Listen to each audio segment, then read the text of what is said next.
perquè en el nostre centre fomentem l'ús del valencià, estem en una escola pública i per tant el valencià és la nostra llengua vehicular, la llengua del poble, la llengua dels alumnes, dels pares, del professorat.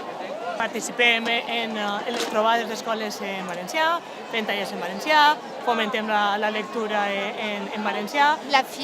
Tenim la Fira del Llibre en valencià també, que és la setmana que ve, la propera setmana. el diumenge que ve. El valencià és la nostra llengua i com a tal jo crec que és la llengua que hem d'emprar en l'escola, en el carrer, hem de saber emprar-la en qualsevol registre. Per a qual cosa no entenc quin és el problema d'utilitzar la llengua mare que tenim cada un de nosaltres. No ho entenem. I també pense que fomentar el valencià també està bé, també a molt de nivells.